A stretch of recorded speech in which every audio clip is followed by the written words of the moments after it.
बांकीपुर विधानसभा seat हम लोग के लिए एक बहुत इम्पोर्टेंट विधानसभा सीट है, क्योंकि एनडीए का हमेशा से अप्रत्याशित जीत यहाँ से हुई है और हम लोग पूर्ण बहुमत से ये सीट को जीतेंगे। संविधान किसी को भी कहीं से भी चुनाव लड़ने का अधिकार देता है और ये लोकतंत्र है। लोकतंत्र को मजबूत करने के लिए कोई कहीं से भी चुनाव लड़ सकता है। बांकीपुर विधानसभा के लिए उपचुनाव होना है और आज कहीं न कहीं एनडीए के प्रत्याशी अभिषेक सिन्हा की तरफ से आज नॉमिनेशन फाइल करवाया जा रहा है। तमाम वो मंदिरों में जाकर आशीर्वाद ले रहे हैं। हमारे साथ बात करने के लिए समस्तीपुर की सांसद शांभवी जी हैं। शांभवी जी, एक बड़ा पल है क्योंकि बड़ा गढ़ माना जाता है एनडीए का। नहीं, बिल्कुल, बांकीपुर विधानसभा सीट हम लोग के लिए एक बहुत इम्पोर्टेंट विधानसभा सीट है, क्योंकि एनडीए का हमेशा से अप्रत्याशित जीत यहाँ से हुई है। ऊपर से ये भाजपा के राष्ट्रीय अध्यक्ष श्री नितिन नवीन जी की सीट है। एनडीए के लिए हर सीट ज़रूरी होता है और इसीलिए लोक जनशक्ति पार्टी और हमारी पार्टी के राष्ट्रीय अध्यक्ष श्री चिराग पासवान जी के निर्देशानुसार लोक जनशक्ति पार्टी के जितने भी तमाम कार्यकर्तागण हैं, वरिष्ठ नेतागण हैं, पदाधिकारीगण हैं, सब लोग मिलकर के बांकीपुर विधानसभा सीट एनडीए के खाते में जिताने के लिए काम करेंगे और हम लोग पूर्ण बहुमत से ये सीट को जीतेंगे। प्रशांत किशोर को लेकर बड़ी चर्चा हो रही है कि प्रशांत किशोर भी बांकीपुर से हाथ आजमा रहे हैं। कितनी बड़ी देखिए, चुनौती है?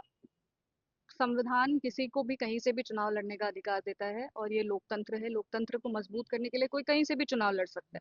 पर हम पहले विधानसभा में भी बोलते थे, जब बिहार विधानसभा 2025 चल रहा था, और हम आज भी कह रहे हैं कि अ, कोई बड़ी चुनौती नहीं है एनडीए के लिए। एनडीए का एक बहुत रोबस्ट सिस्टम होता है चुनाव लड़ने का, चुनाव जीतने का, और जनप्रतिनिधि बहुत अच्छे से धरातल पर काम करते हैं विकसित भारत और विकसित बिहार के निर्माण के लिए।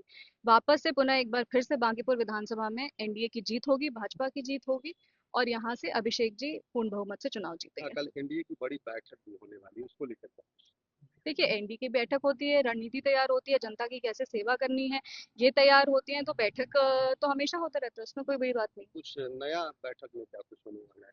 वो बैठक के बाद पता चले। तो देखिए, ये थी शांभवी चौधरी जिन्होंने साफ तौर पर कहा है कि ये परंपरागत भाजपा की सीट रही है और कहीं ना कहीं पूरा एनडीए गठबंधन इंटैक्ट है, आपस में मिला हुआ है और बड़ी जीत की तैयारी चल रही है। आपको बताते चले कि अभिषेक कुमार सिन्हा, जो कि बांकीपुर उपचुनाव में भाजपा की तरफ से प्रत्याशी बनाए गए हैं और जगह जगह जाकर मंदिरों में आशीर्वाद दे रहे हैं। आज हमने देखा कि पटना साहिब के सांसद रविशंकर प्रसाद हो, शांभवी चौधरी हो या तमाम जो अन्य दल के जितने भी बड़े नेता हैं, भाजपा प्रदेश अध्यक्ष संजय सरावगी भी साथ दिखे और कहीं ना कहीं एक बड़ी तैयारी चल रही है। नितिन नवीन को हालांकि आज आना था, लेकिन उनका आज का कार्यक्रम स्थगित हो गया है। कल वो पटना आएंगे, एनडीए की बैठक में भाग लेंगे, उसके बाद बांकीपुर की सियासत शुरू होगी। कैमरा पर्सन प्रशांत के साथ सुरेंद्र रमन, एनबीसी पटना।